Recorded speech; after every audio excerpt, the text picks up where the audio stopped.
Tout le monde est persuadé que c'est ultra moderne, que ça vient d'être inventé, mais ça existait déjà il y a plus de 100 ans. La voiture hybride.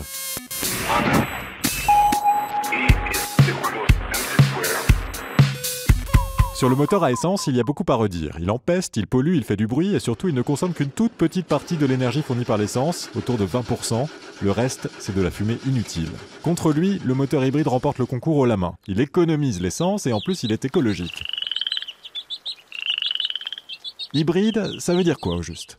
C'est le mariage de deux technologies, un moteur à combustion, donc à essence, et une batterie. Chacune d'elles utilise l'énergie à sa manière pour entraîner les roues.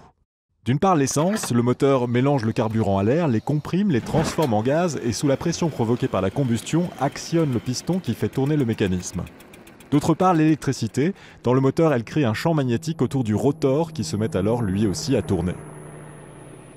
Et dans un moteur hybride, il faut que les deux systèmes communiquent pour pouvoir se relayer et se soutenir. Tout ça fait beaucoup de techniques à placer sous le capot. Vous vous dites sûrement, un truc aussi compliqué, ça ne peut sortir que de la tête des ingénieurs du 21e siècle, mais pas du tout. L'un des inventeurs à l'origine de la voiture hybride n'est autre que Ferdinand Porsche, l'homme qui porte le nom de la société, qui porte le nom de l'homme et qui vend aujourd'hui des bolides de luxe. En 1950, un an avant sa mort, Ferdinand Porsche raconte la naissance de son hybride dans une interview. Grâce à mes bricolages chez moi, j'ai toujours eu un faible pour l'électrotechnique. Je suis arrivé à Vienne en tant qu'électrotechnicien. Dans une usine d'électrotechnique, là-bas, nous avons fabriqué une voiture électrique, une électromobile. En fait, un constructeur belge avait sorti la première hybride avant lui, mais pas grave, c'est Porsche qui récolte les lauriers avec sa célèbre Semper Vivus, le nom qu'il lui donne pour dire « toujours en service ». Quand le moteur à essence se noie, par exemple, l'automobile poursuit simplement sa route avec le moteur électrique. Autre avantage, à l'époque, il faut démarrer les voitures à la manivelle. Cela demande beaucoup d'efforts, et grâce à l'électricité, la voiture de Porsche dispose d'un démarreur, un starter, comme sur les voitures modernes.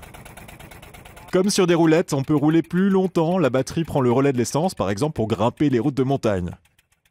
Résultat, en 1902, Ferdinand Porsche remporte les doigts dans le nez le rallye d'Exelberg en Autriche.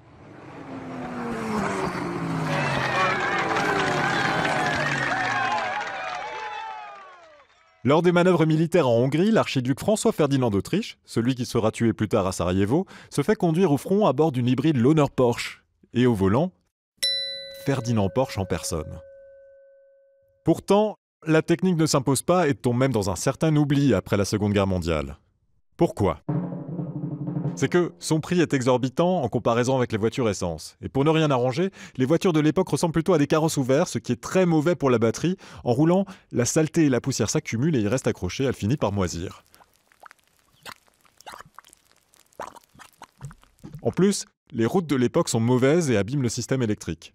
Mais surtout, il n'y a pas encore de lithium-ion, ces batteries fabriquées à partir de métaux ultra compacts et que l'on retrouve aujourd'hui dans nos téléphones pour les alléger.